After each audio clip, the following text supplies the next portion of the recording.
Hey everyone, welcome back to another episode of Life and Drawing Podcast. This is episode 24, and today's episode I have a question I want to pose to you all, and it's a very common question. The question is, what would you do with $1 million? Now, my caveat is this, because usually you have those contestant shows where it's like, hey, you've won 1 million, and you really haven't, or they say, hey, you're a millionaire, and you won't become a millionaire because by the time, and I'm just speaking purely from one who lives in the U.S. So I know there's different tax rates in in different countries.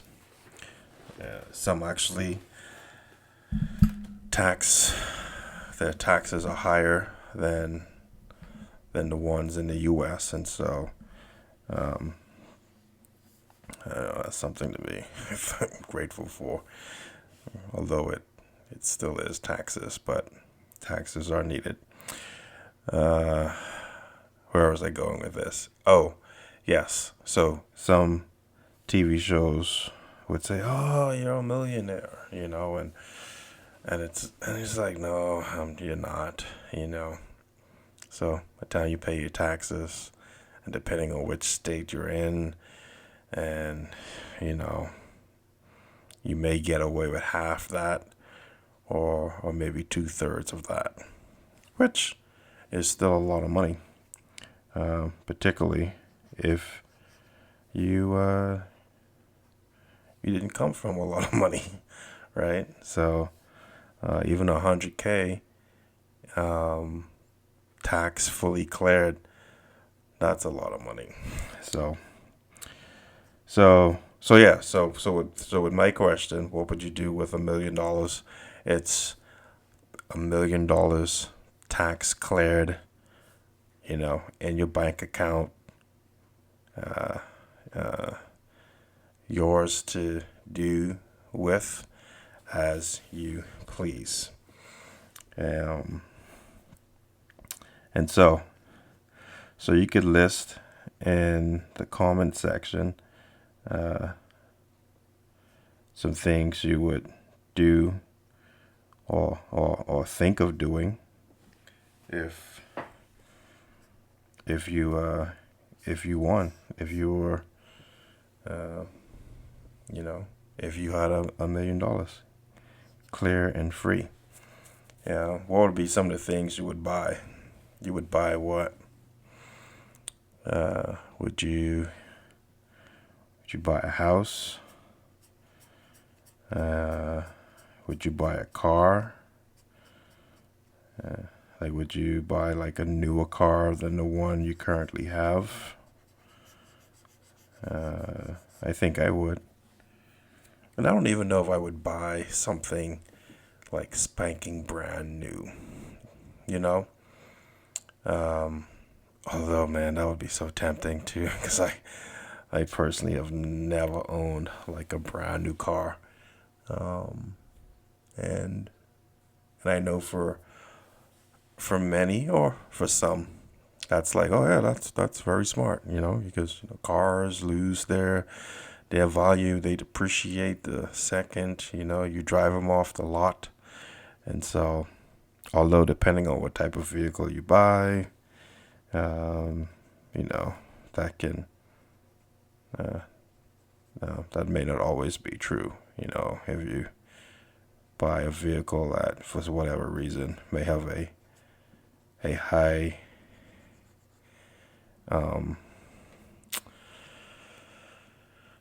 what's the word?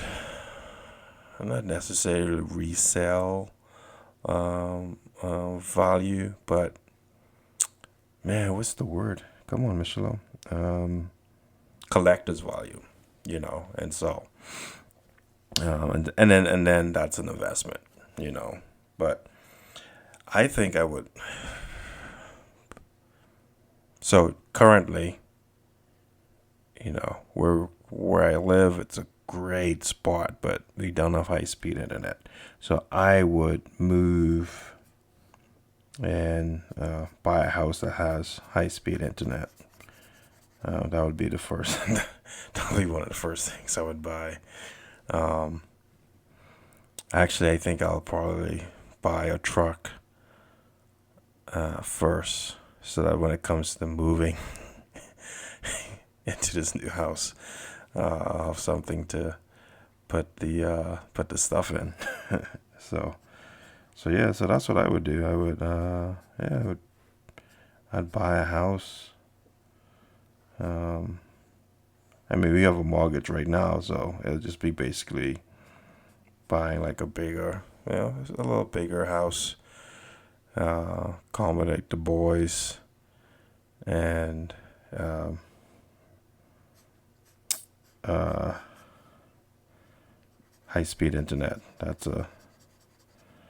is a plus. That's what I would. That's what I would buy for sure. I think those would be the. I think those would be our high expense items.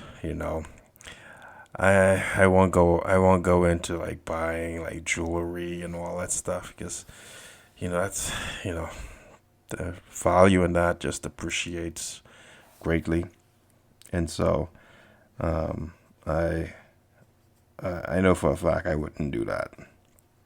Um, Probably get like exercising equipment. I mean, we have a treadmill and a stationary bike, but it'll be nice to have like a full, like a free weight set. That would be cool. Um, and of course, as a believer, I think before all of that, I would certainly give a portion, and it may be a portion in the sense of uh, supporting those who are out on the field, yeah, just doing like missionary work, and I think that's key. Um, uh, just to be able to bless them in that way. Um, uh, that's that's kingdom work right there. So that trumps that trumps the fulfillment of everything else. So, and then what else may come? The house, car, the house, truck, stuff like that. But what would you do? What would you buy? And why would you purchase those items? You can share in the comment section. And I'm sure it'll be different for everyone depending on where they are in life. If they're 20s and in college, um, you know,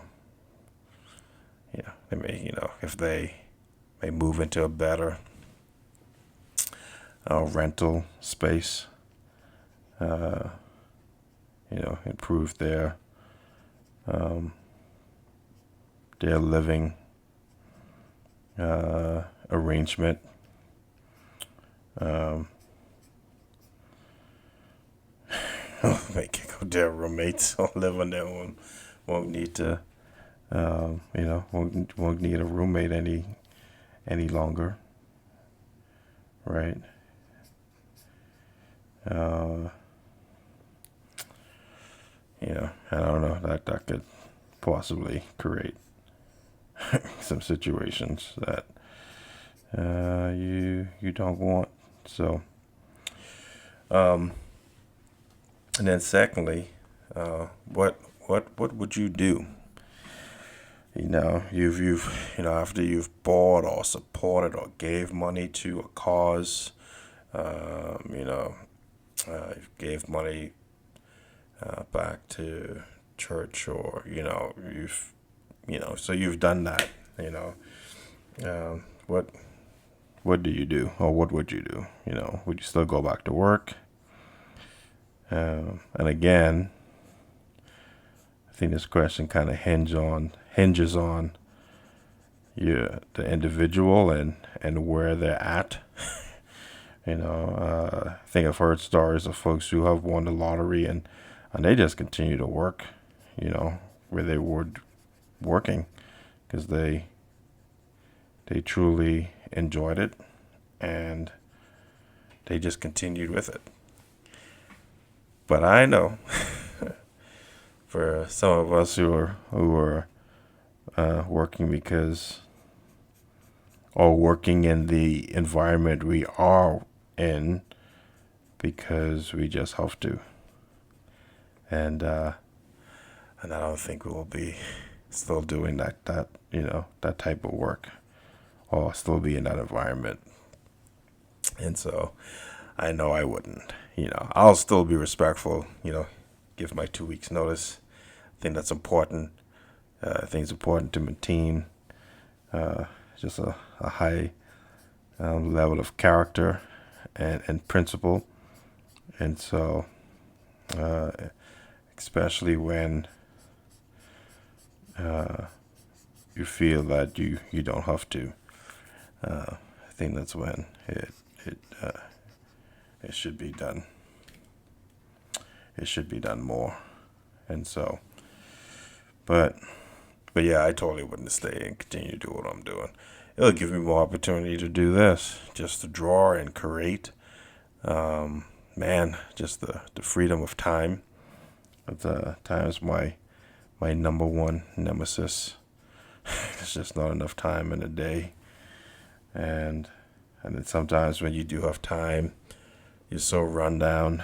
I'm so run down from just regular work that trying to focus on the things that you are passionate about can sometimes fall to the wayside.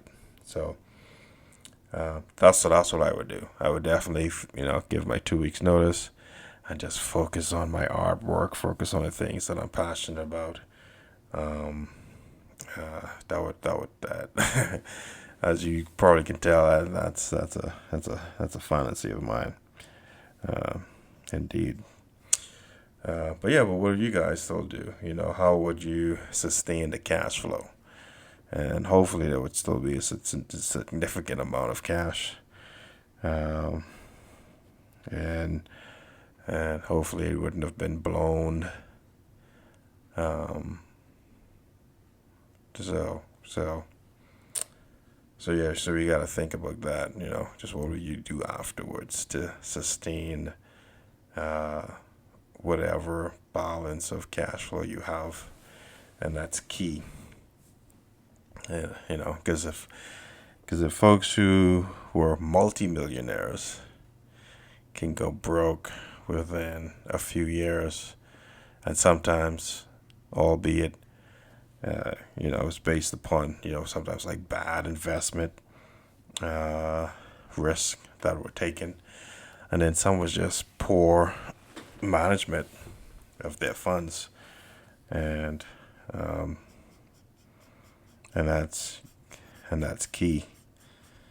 I think that's probably one of the first things to do is to, as a believer, I would just pray for wisdom how to deal and manage newfound wealth. Like, what do you want me to do, Lord? Because I need your help. I think that would be key. That may sound old fashioned, but I think that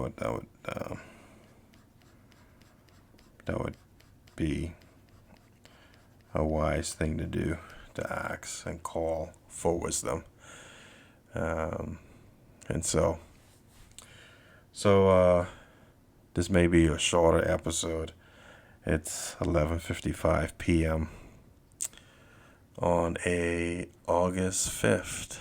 And so I just want to, I've said it before, I have to stay up later and wait for everyone to go to bed to do these recordings, so you're not hearing stuff in the background from the kids. And so, um, maybe one of these days I probably will. No, I guess if that little one starts crying, that can get intense because this mic will definitely pick that up. And so, uh, so yeah, so that's not gonna happen. Um, so lastly, so now what? You've bought what you want to buy. We've decided on what we'll do, if we'll stay and continue to work or pursue, you know, our inert passions and stuff like that. Um, you know, how would life go on? And and so honestly, my hope would be that um, I would make wise decisions with the money and not just blow it or just spend it indiscriminately, just because that would be such a sad waste um, of just resources. Even if it didn't mean going broke, but it was just, oh man, you let's. I'm trying to think of something. It, let's say, oh, I went on a trip and it was like 5,000, and it's like, man, that's you could have helped so much more with 5,000, and not that you should deprive yourself of a trip, but you know what I mean. Like,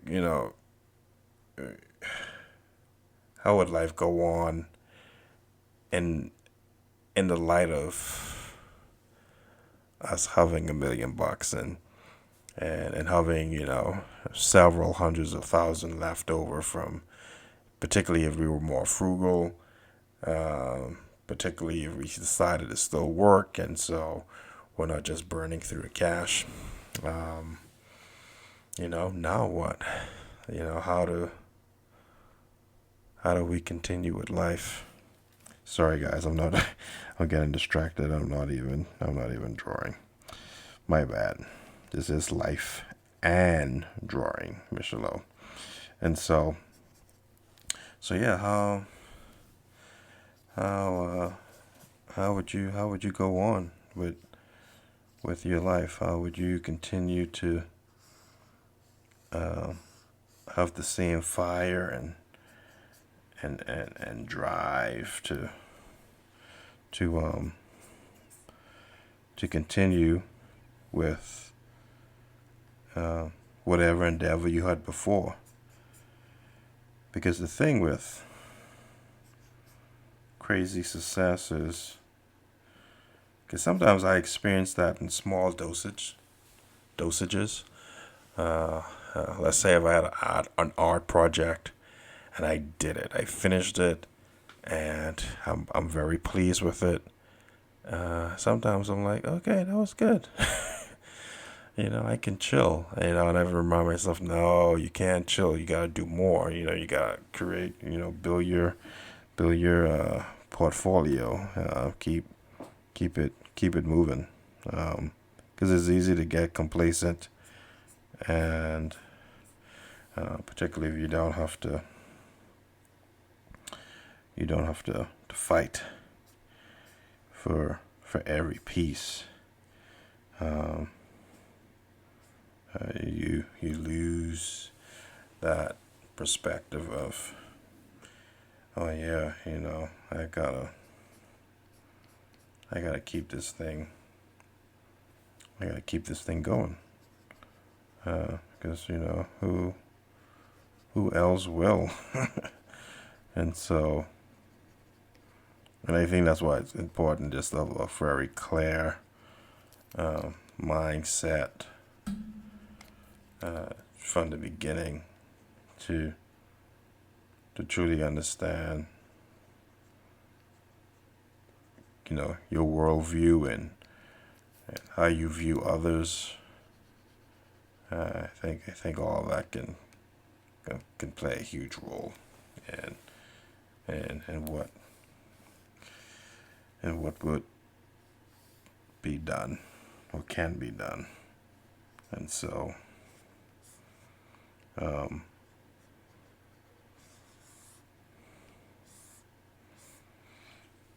so yeah, for me, now what? I've given, I have purchased what I believe we can use, and so now,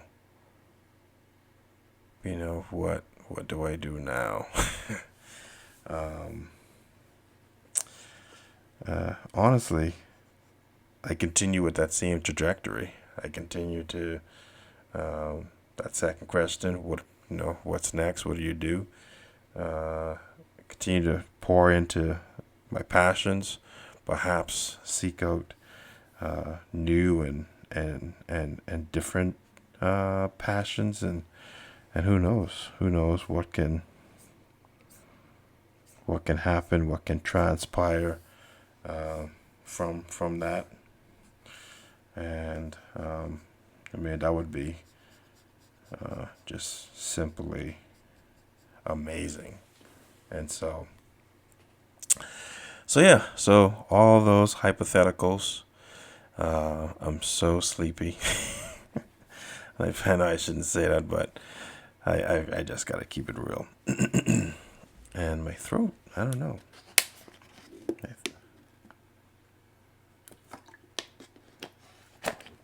Just had to drink some water because my throat was getting dry. I don't think that's happened in the past. Um, that's interesting. Uh, uh, but but yeah, it's all a hypothetical thing, and just every now and then, I pass the super mega whatever 6 million mega or 1 mega G, the Powerball, whatever. And I'm just like, man, what do you do? What I do, what I do with uh, just all that money and resource, and how would I handle that, and how would folks around me handle that news too as well. And so, um, yeah, so I just thought I would pose that to you guys, and see if I can get feedback on just what you would do. And um, I believe that helps propel and helps us kind of really think things through a different perspective than what we may be accustomed to. And yeah, so yeah, man, that would be super cool if that happened. If it does happen to you, stay subscribed and share and let us know.